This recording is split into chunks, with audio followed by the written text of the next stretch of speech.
Recording.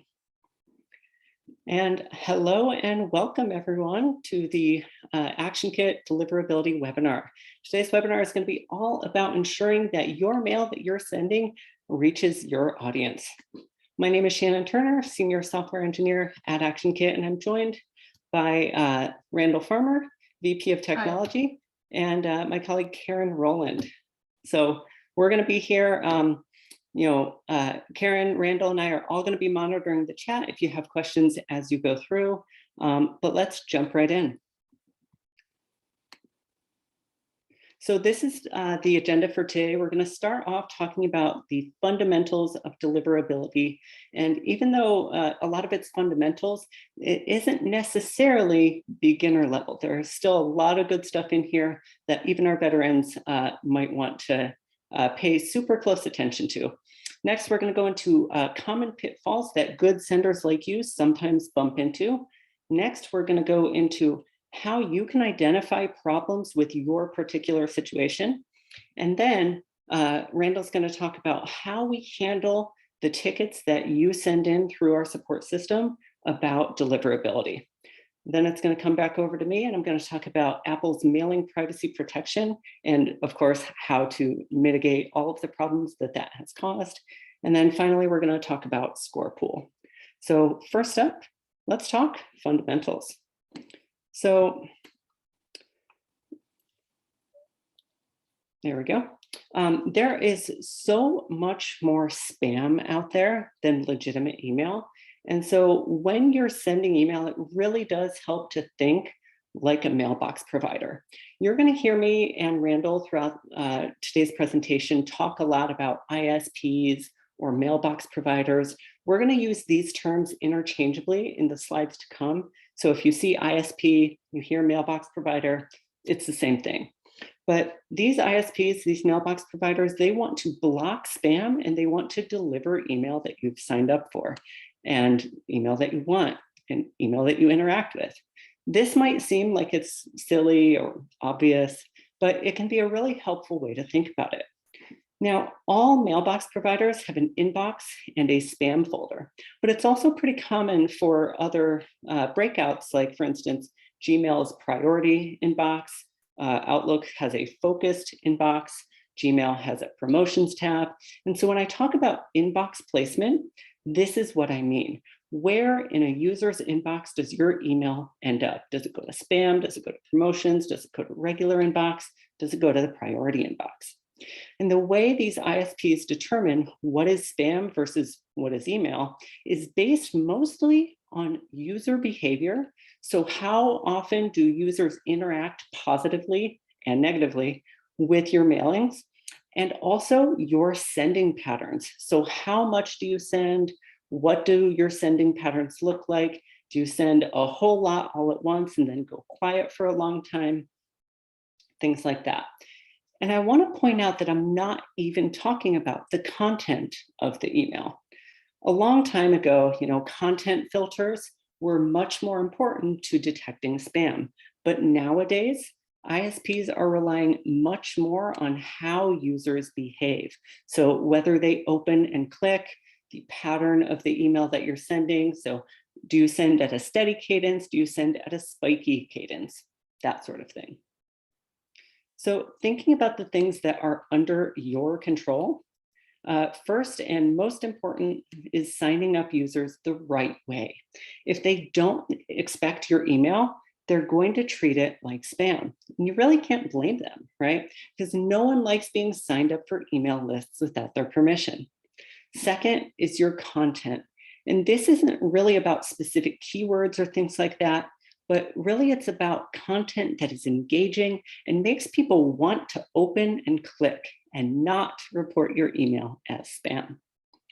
Third, there's frequency. And one thing that we've noticed is for small senders, a big problem is often when you go silent for a while. And I'm going to talk about that a lot more a little bit later on, but I want to put a pin in that. And then finally, for list hygiene, inactive email addresses don't help your organization because they hurt the statistics that the ISPs are looking at.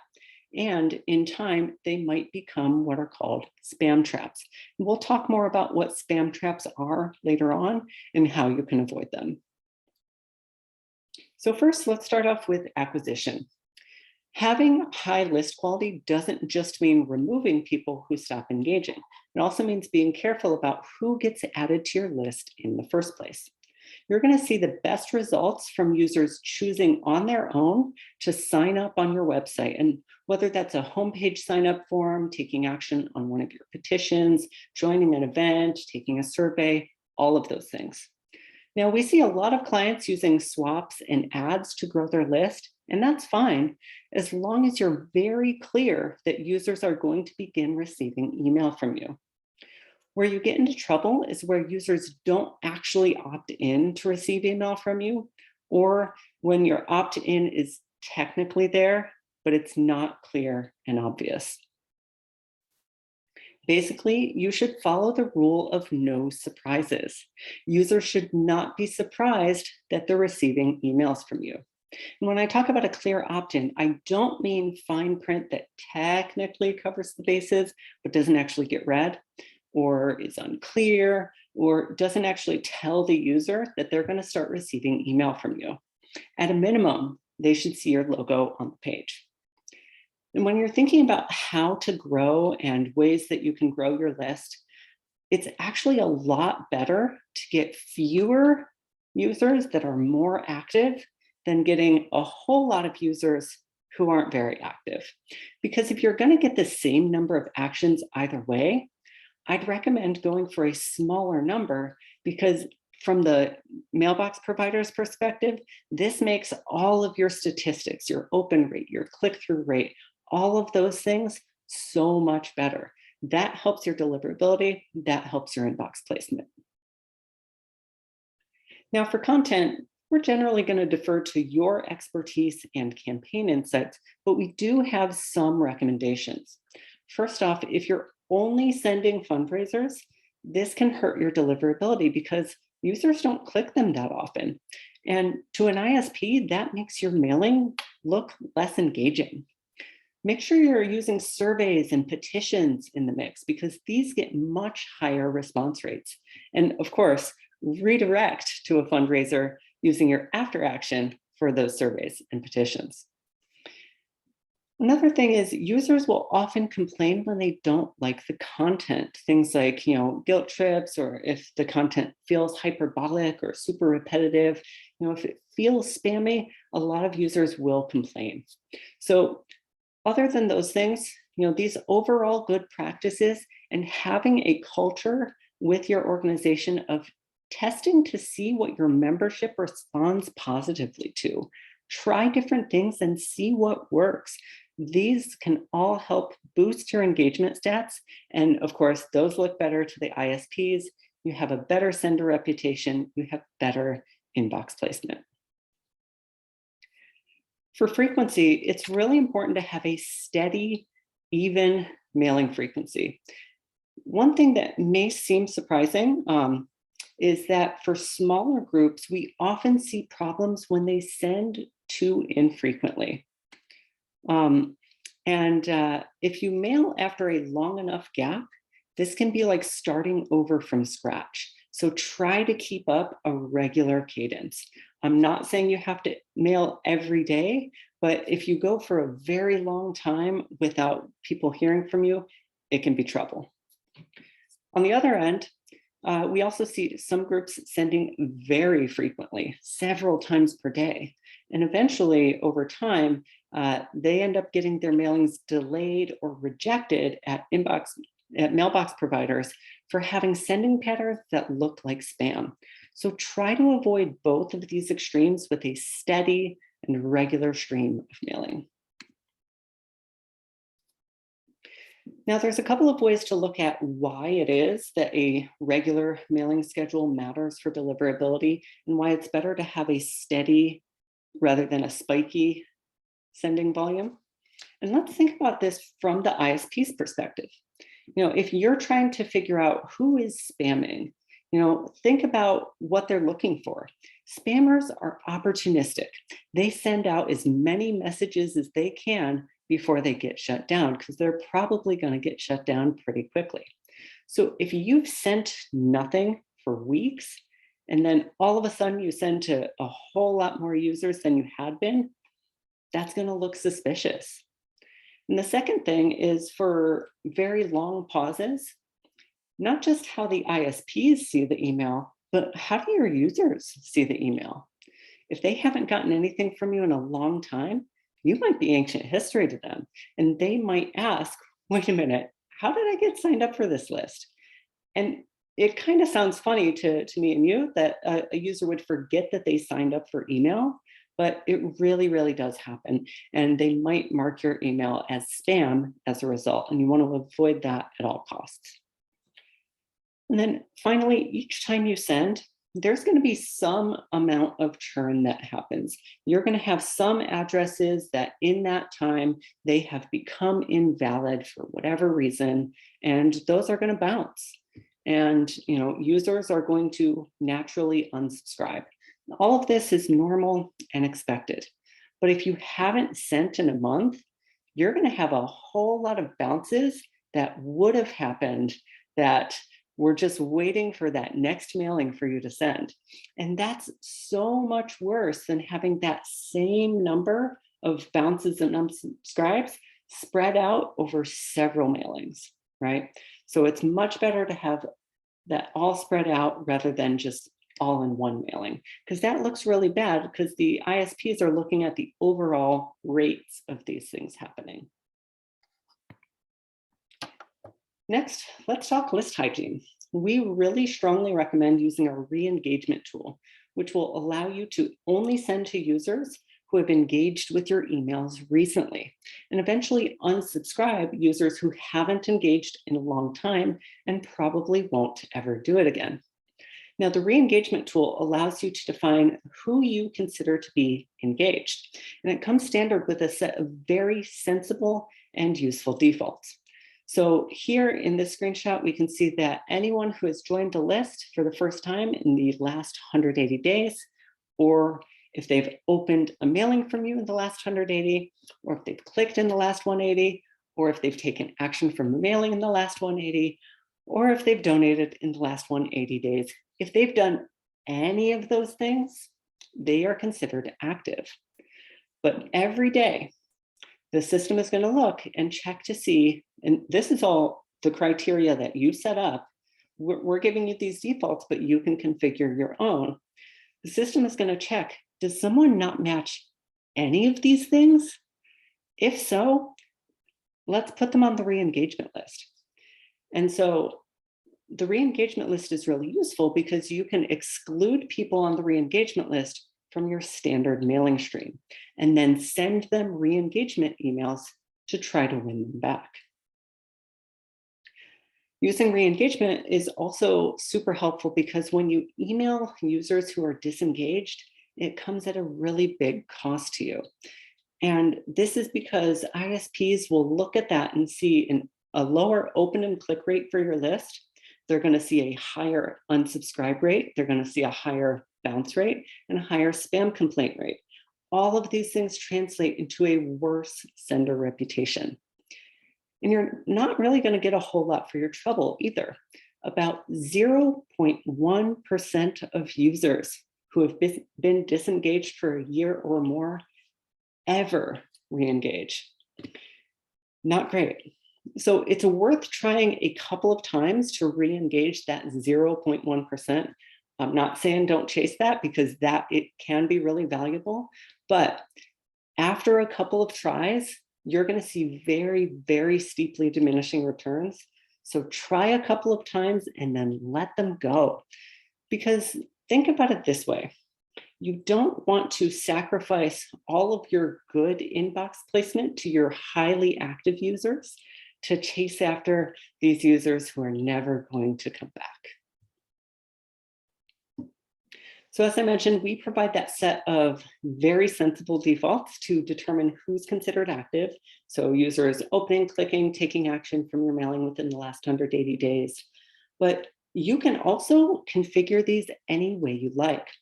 Some clients like to use 365 days. that's okay, but we really think that that's the absolute bare minimum. You should probably be closer to 180. Industry standard is between 90 and 180 days, and that's good if you have no problems with deliverability. But we're going to talk in a little bit about what happens if you do get blocked by the ISPs. How do you fix the problem? And a little sneak preview is we often recommend going even more aggressive than this 90 or 180 days, tightening up your targeting and removing people who haven't engaged in, say, 60 or 90 days from your list. And for the clients that we've made these recommendations to, they've had really good success. Even though they're being more aggressive with their with removing people from their list and narrowing their targeting, they really aren't losing out because their open rates and click rates have recovered. They're going way up. And from the ISP's perspective, that's very good. And they're getting their inbox placement back. Now, re-engagement alone cannot spin a bad list in gold, but it can help you get out the dead weight. And I know a lot of clients are concerned about using re-engagement because it means that your list is going to shrink. That's totally understandable. And I get it. Leadership or funders might not want to hear that you've unsubscribed a large portion of your list. So you don't actually have to unsubscribe users automatically. The most important thing here is removing disengaged users from your standard mailings and stop mailing them. You don't have to unsubscribe them. You don't have to make your number of subscribed users go down. Just stop sending to them. We're also talking on our end about other ways that we can implement the re-engagement tool to make it more palatable to use, because we really want everyone to be using re-engagement, because when you do, you're going to get higher engagement rates as a result. Randall's going to talk about that a little bit more later on, and just wanted to cue that up for you. But this is actually a really good time to toss it over to Randall, who's going to be talking about some of the common situations that you might bump into. Yep, this is, thank you. This is, I want to talk about situations where senders have like solid fundamentals, they're growing the list the right way and so on, but still find themselves in a rough patch. One of the most common pitfalls is with warm up. If your group is already warmed up, most of you guys are, that's great, but don't totally tune out, because the same principles of warm up also apply if your group suddenly grows a lot from a breakout campaign or something, or if you're like recovering from trouble with a specific ISP and you've limited your audience there and want to grow it again.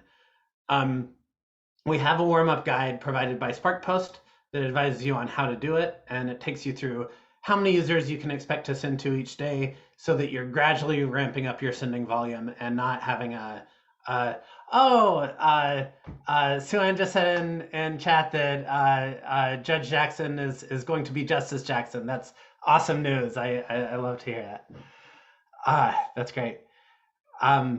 We have a warm-up guide from SparkPost that talks about how to warm up your list, and it takes you through how many users you can mail each day so that you're gradually ramping up and it doesn't look spiky or suspicious to mail providers. So for example, on day one, you send to 200 users, not 300, 250, 200. Day two, 500 users. Day three, 1,000. You get this sort of exponential curve for the first 10 days or so. And depending on your list size, you might expect maybe a couple of weeks on this warm-up schedule. And you really should, if at all possible, mail every day during the warm-up to get ISPs used to getting traffic from you. It's going to be really hard and slow to warm up if you don't do that. As you're doing your warm-up, it's important not just to have the gradual ramp up in sending volume, but also to demonstrate to the mailbox providers that people love your emails. They're opening them, they're scrolling through them and actually reading them, they're clicking them, and all of that. A great way to do that is to send low bar asks, easy calls to action, surveys, petitions. to your most engaged users. And you remember that you want your rates to look super high during this period. So part of it's great content. Part of it is easy asks, and part of it is targeting your most active users. On the flip side, we can't recommend straight fundraisers as your warm-up mailing. They just have a lower click rate compared to other mailings, and that's not putting your best foot forward from a engagement rate perspective. You could daisy chain a fundraiser as the thank you page after a survey or a petition. Just don't send straight fundraisers at the start during your warm-up. And for the past two slides, I was talking about warm-up in the very specific sense of this period of a couple weeks where you're limiting your where you're ramping up your mailing volume. But the other thing is that during the stretch of a month or two after the warm-up completes, your reputation still isn't really solidly established. ISPs are hopefully allowing you to send the volumes you want, but they're still not so sure about you. It's also true if you're recovering from a problem, a block or something at a specific ISP. They're keeping an eye on you, and you want to be on your best behavior.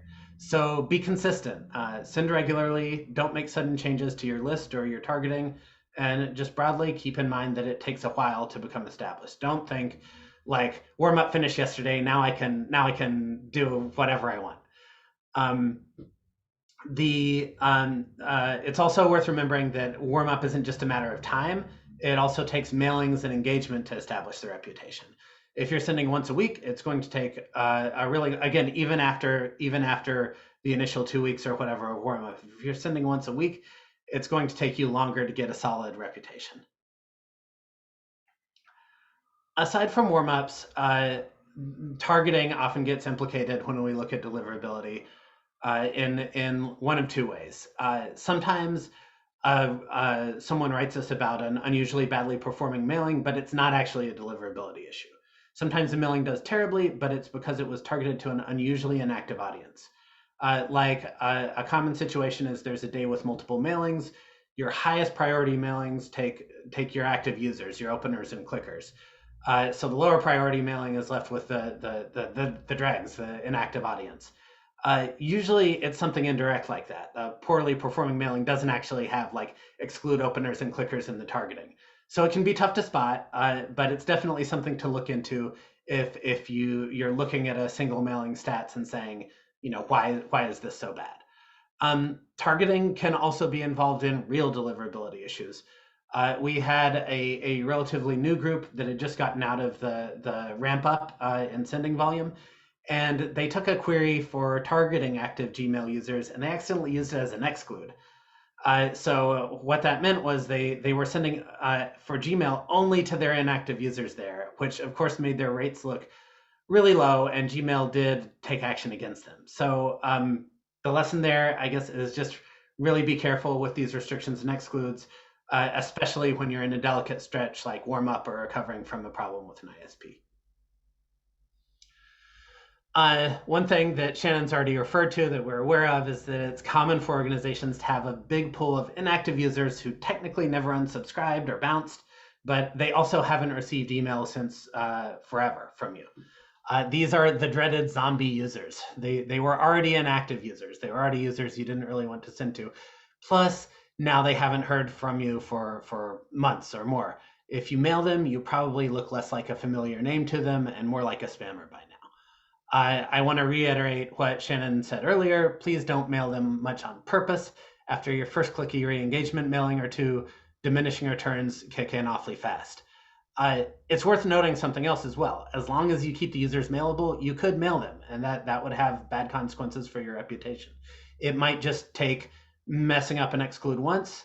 And also, if instead of using the re-engagement list, you use a more complicated arrangement of suppression queries, you might have more of a risk of this happening because you might tweak that logic in some way where it's not obvious staring at a mailing's targeting, but you've let back in a cohort of long suppressed users.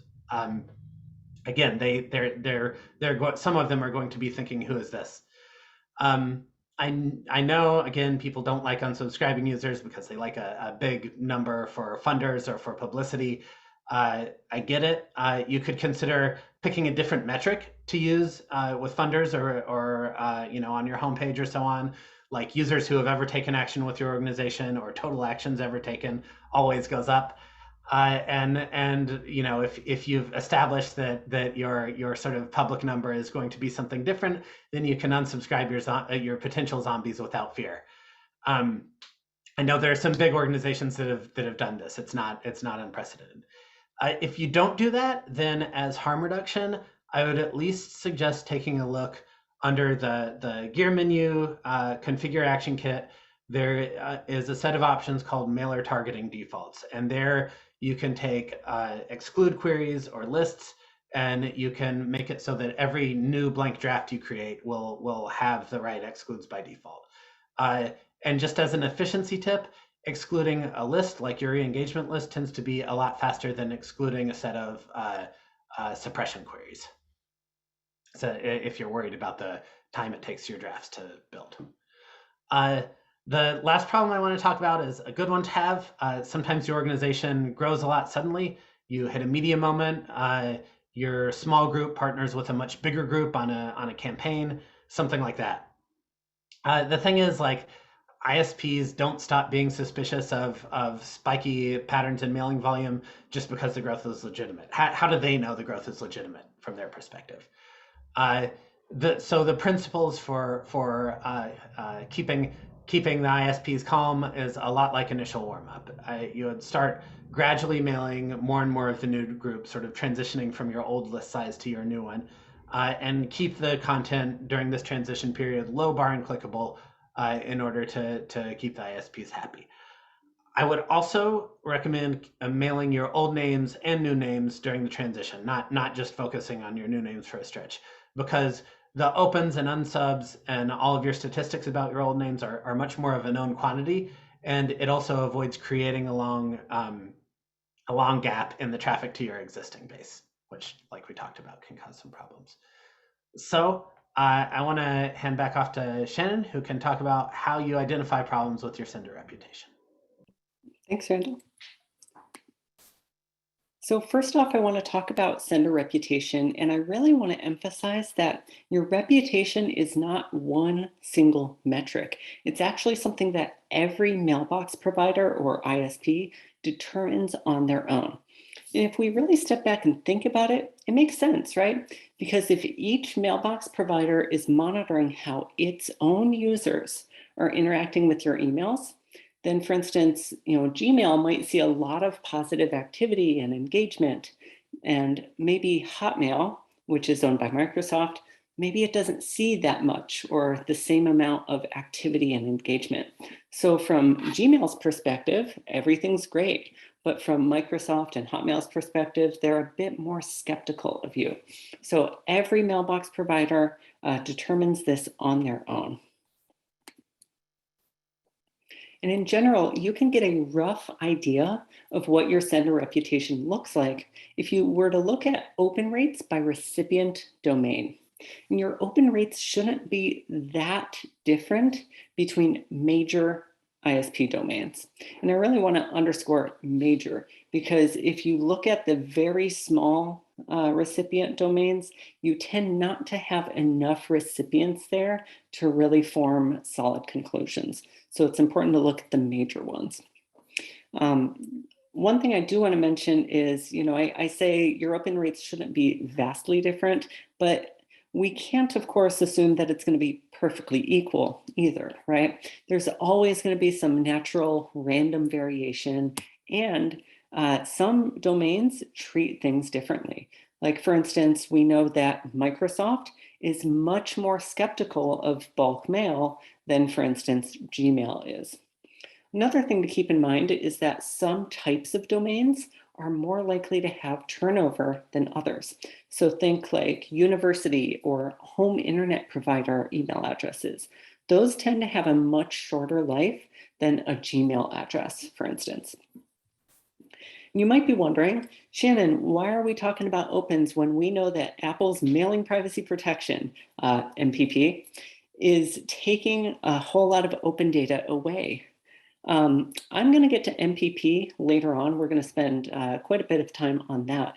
But for now, Opens are still pretty useful as a rough comparison between the mailbox providers.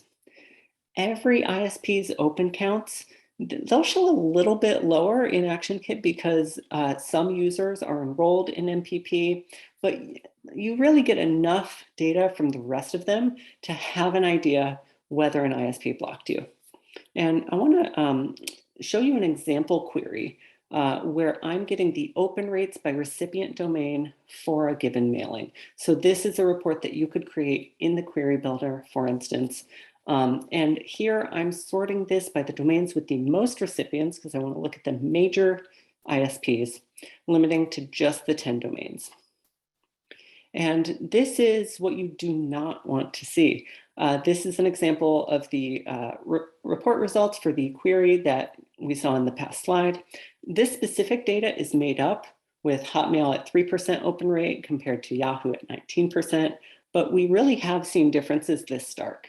If you see a difference of a few percentage points, I wouldn't worry too much. That's probably just noise. But if you're seeing 2-to-1 ratio difference of open rates, and it's more than just like a one mailing kind of problem, then that's probably a big issue and you should reach out to us. We'll get into how you can solve that in a little bit. So I was mentioning a couple slides ago that open rates aren't the only metric that's important. That is especially true with Apple's mailing privacy protection. Open rates are good for an at-a-glance summary, but clicks and actions from mailings are also very important. You can't rely only on opens to see who's engaged. Two other tools that I want to call out that will give you recommendations for your specific list include Google Postmaster and Microsoft Smart Network Data Services. These allow you to see more detailed information about how these providers, Gmail and Microsoft, view your sender reputation, as well as advice on how to improve it. So I highly recommend signing up for these services and following their recommendations for how to improve your inbox placement with them. Some clients also use commercial tools to try to tell you how often your messages go to inboxes versus spam and so on. We can't vouch for them one way or another, but some clients use them and we wanted to note that they are out there, they do exist. And looking through today's attendees, I see a lot of familiar names and faces from support. So just a reminder, if you have questions, or if you've encountered a problem, especially with deliverability, please, please, please file a support ticket, go to the support tab, and then contact us. Please be as detailed as possible in your description, because oftentimes the more information you can give us, the quicker we can diagnose what's happening. And keep in mind that we're here to help. We'd much rather you ask us questions that turn out to be super easy than to have you sitting around and wondering. So next, I'm going to go kick it over to Randall, who's going to talk us through what the process looks like once you have filed that support ticket. Randall, take it away. Right. So yeah, I'm going to look at what happens when we do file a ticket. This is sort of the 80% version of it. There are all kinds of things we sometimes end up digging into, but this is like where the majority of deliverability tickets go. The first thing we look into is whether we really see signs of a deliverability problem. Mailings do badly sometimes, and sometimes people write us about that. Maybe the content is a tough sell, or it's that it's end of quarter or some other like peak day and you're lost in a swarm of other mailings or things like that. When the rates are just lower than normal and across all ISPs, there's no discrepancy against domains. That's often what we end up concluding. We're talking like percents lower than normal, not 0 or 1% opens or something like that. We also occasionally see issues that come down to like tracking the actions or something completely apart from delivery. The mail's getting there, but for instance, the mailing ID isn't making it through your action flow. So the actions that happen from the mailing never get tracked back to it. Also, sometimes, as I said earlier, targeting an inactive audience makes a mailing look bad. So we'll often look at the mailing's targeting and what it's excluding.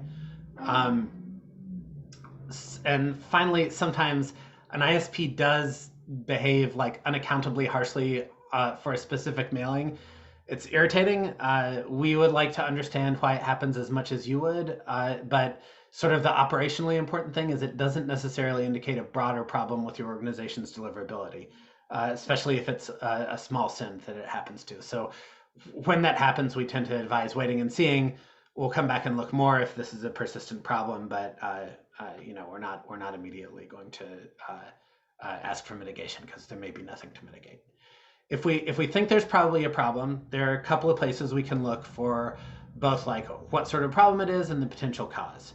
At SparkPost, who is our sending provider, we can get a graph of your sending volume over time, and also we can see whether ISPs are hitting you with delays or endless delays, which they call soft bounces, and whether you're receiving spam complaints from users. Just sort of looking at the performance, looking at all this over time helps us see the nature and timing of whatever problem you're having. We also get a chance to see whether there are gaps or spikes in your sending volume that might have caused it. There are other things we can see on the SparkPost side. We can see their estimate of how many spam traps you're hitting, for example. But that like overall graph with volume and performance and bounces tends to be our first stop. Then on the ActionKit side, we can look more at potential causes of problems. Like a big import that came suspiciously close to your problem is always a red flag. But like in addition to checking targeting for whether it caused a false alarm, we'll just pay attention to whether it recently changed. Maybe you unintentionally started mailing a really inactive cohort of users or something like that. The details of these graphs aren't important, but it's a couple examples of the kinds of things we see on the SparkPost side. Again, I'm not showing these for the exact data, just that it's the kind of thing we look at. At the top, if an ISP is delaying mail, we can get a breakdown of the reasons they report to us. In this case, it's a couple of Hotmail domains, and they're saying that they're delaying mail because the IP has poor reputation. And at the bottom, for a different customer, where we pulled some stats on Microsoft deliverability, and you can see quite clearly when Microsoft started, stopped accepting their mail and when they started again. It's easy to get overly caught up in the graphs, the details, and everything. The playbook is actually pretty similar across a variety of deliverability problems, but looking in there can help confirm a problem or that a problem has been resolved, and it gives us a few ways to slice up the data that are a little different from what is easy to do on the ActionKit side. There are a few different kinds of problems that all sort of look like low open click and action rates on your end. Probably the most common thing is just iffy inbox placement, the sort of thing where you're in the Gmail promotions tab or you're in Outlook's other inbox instead of focused. It probably manifests as like persistently somewhat lower opens at one domain, but you can tell that you're not completely blocked. Even when it is persistent, this can actually be hard to get fixed because it isn't really even the ISP treating you as a bad actor. From Gmail's perspective, what ActionKit clients send is promotions. That to them, there's no bug to fix there.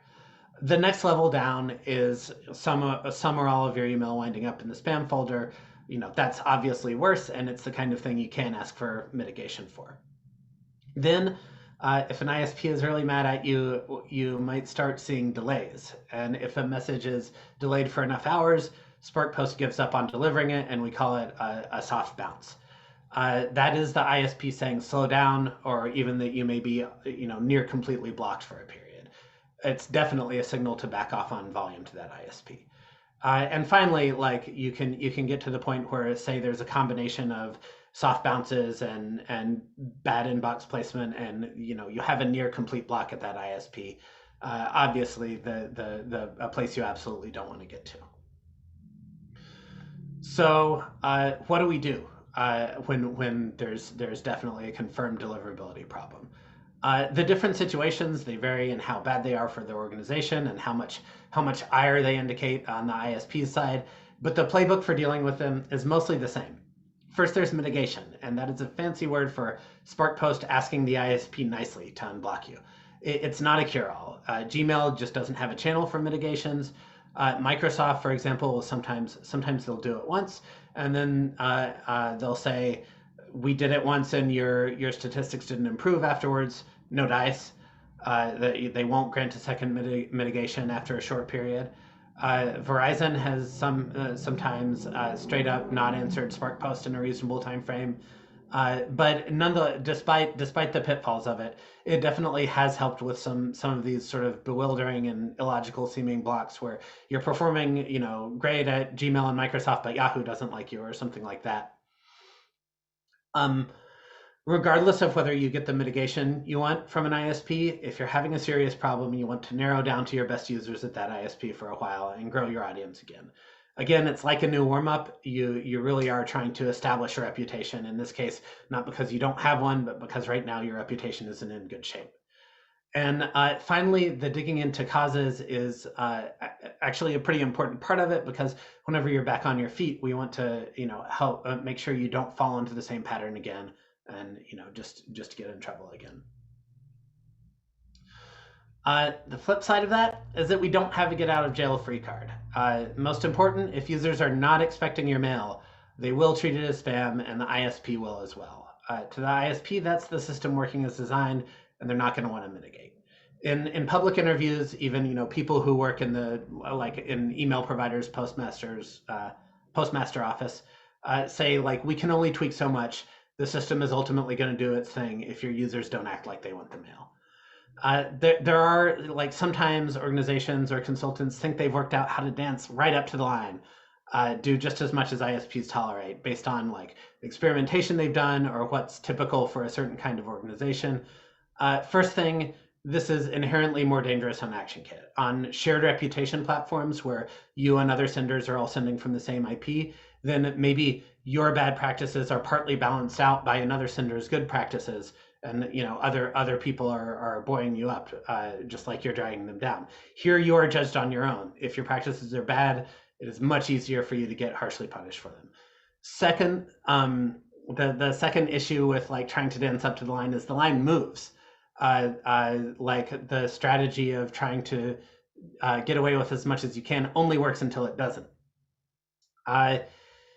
Our experience is the programs you think of as more aggressive, they really do have more severe trouble. They get on block lists, or they have prolonged severe actions from major ISPs. Not the Microsoft is mad at me this week, or I'm getting iffy inbox placement, but serious problems. So to be clear, I'm not trying to harsh on every single well-behaving org that caught a temporary block from Microsoft. They give those out like candy. It happens. But if you're running a super aggressive program and you run into super serious delivery trouble, we cannot promise to save you from the consequences of your actions. If you're speeding, then rather than priding yourself on not having crashed yet, you should be thinking about slowing down. And on that slightly intense note, I will hand it back to Shannon to talk about Apple's mail privacy protection and what it means for you. Thanks, Randall. This was one of the most frequently asked set of questions submitted in advance of the webinar, so I really want to take some time to talk about it right now. First off, I want to step back and think about the way that opens get recorded. So the way they get captured is there's an image in your email that gets loaded whenever you open an email. And if you load this image from our server, then we know that you opened the email. Now, some email clients like Outlook will often block images from loading unless you specifically allow them. And in that case, the open wouldn't get counted in ActionKit. And Apple's MPP is kind of like the exact opposite of that. Apple will load every image from every mailing. And so it looks like a user has opened every single one of your emails, which means that you can't really tell if a user has opened or not. Now, we've also seen that some other major mail providers have begun to prefetch images in a similar way, though their implementations are a little bit different than Apple here. I'm not going to go into the technical details. It's still early days. Apple is still currently the main player doing this, but I do want to say that It's very likely that other players are going to start rolling out their own version of MPP, and the reliability of opens as a metric is going to be much more limited in the months and years to come. So what is an MPP open? You're going to get an MPP open when you have an Apple device with iOS 15 or higher, when you have a default mail app connected, even if you're using other apps like Gmail, as long as it's connected to that default mail app, whenever you're plugged in and whenever you're connected to the Wi-Fi. But I don't want you to think from this slide that MPP is very limited, because it's not. About 50% of opens on Apple devices are MPP opens, and that number has continued to grow every month since MPP was released. What this does mean is that MPP opens are often more numerous during certain timeframes. So think like late evening or overnight, like when a phone is plugged in before bed. So if you notice any odd patterns in when these MPP opens are happening, that could be one reason why.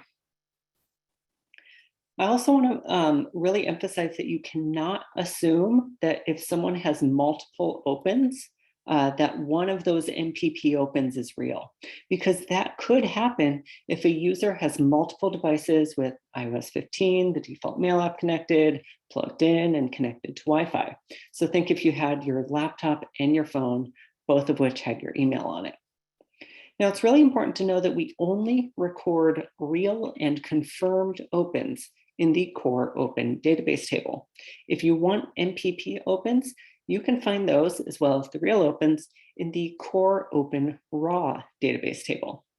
This means that open rates in ActionKit are lower since MPP was released by as much as 25%. But even though open rates are lower, that doesn't mean that people are actually opening less often than they did. It means that we can't quite tell if they're opening or not. And so we are erring on the side of caution. And I want to show you this graph, because this graph really helps to illustrate why we filter out MPP opens. Why don't we include them as real opens? On the left side of this red line, that's open rates before MPP was released. On the right side of the red line is what open rates would look like if we counted MPP opens as real opens. These numbers look great, right? Graph goes up. Open rates have been amazing since September, except this upward trend isn't real. And I don't think it's very helpful to have artificially inflated numbers. In fact, it could be really, really misleading. So this is why we don't count MPP opens as real opens. And this is why open rates are down across the board as a result. Now, you can still view MPP opens in the core open raw database table if that's useful to you, but they're not treated as the real thing. So this is probably the most important slide here about MPP. What can you do about it? Most importantly, you should not solely rely on opens to determine who's considered engaged, because you're going to miss all of your users who are caught up in MPP. You'll also need to incorporate click rates and action rates from mailings to determine who's considered to be engaged.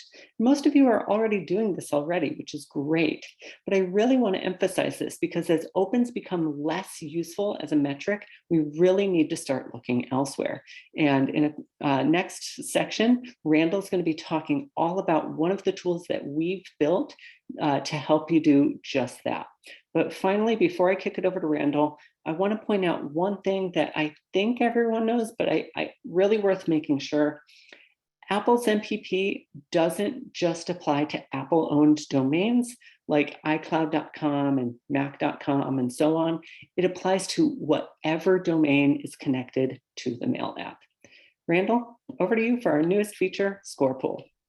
All right, and I want to try to finish in time. So I want to talk about one of our newest deliverability related tools, ScorePool. For folks who haven't already read about it, the idea is groups that are participating share activity data of their users, not personal info like email addresses or phone numbers, but like open and click history. In return, you get a table with two numbers about each of your subscribed users.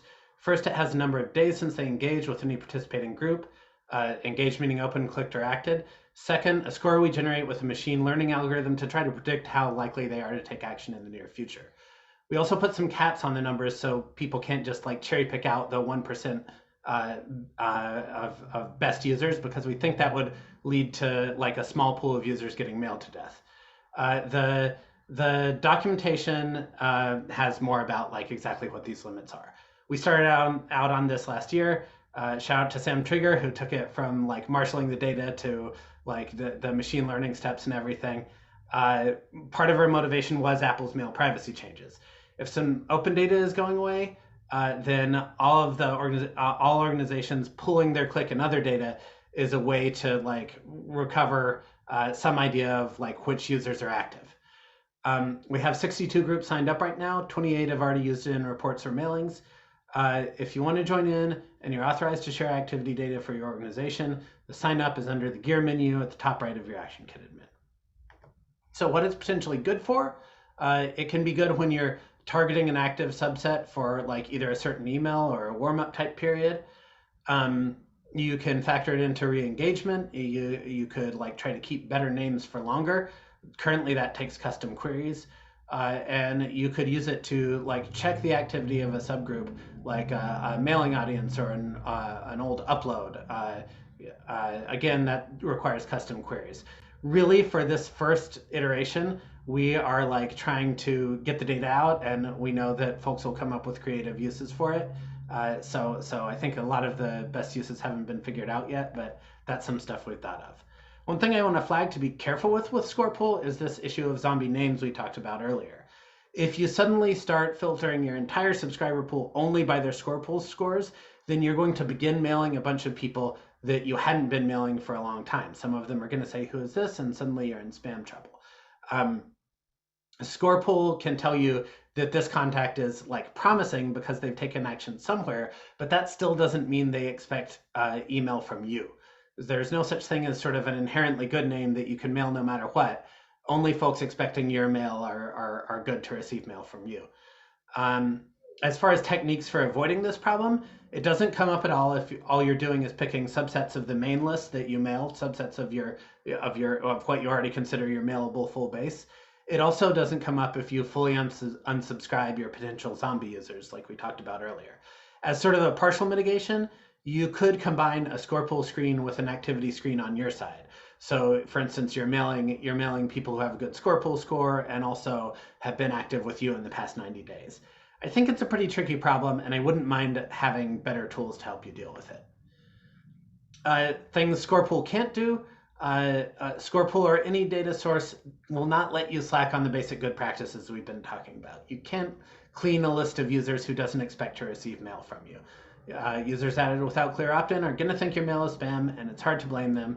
And ISPs are going to react, and it's it's going to be hard for us to clean up. We can't guarantee we can clean it up. But if a user, if a user is active elsewhere but has never heard of your group, there's still a good chance they'll call your mail spam. You also, as just discussed, can't clean a pool of users that you haven't mailed in a long time. A list that's been fallow a long time is in some ways like an unopted-in list. There's a broader lesson here that's not just about ScorePool. Deliverability is not just a data game. Some list cleaning and working with data is necessary to maintain good deliverability, but you still have to grow your list the right way and think about how your mail stream looks to your subscribers. I want to talk a little bit about wild ideas for the future. These are not specific plans, not feature promises, but as far as directions we think about for deliverability tech. One, we already mentioned, like for the initial release of ScorePool, we're just trying to get data out there. It would be cool to sort of integrate it throughout ActionKit, like provide some recommended ways to use it.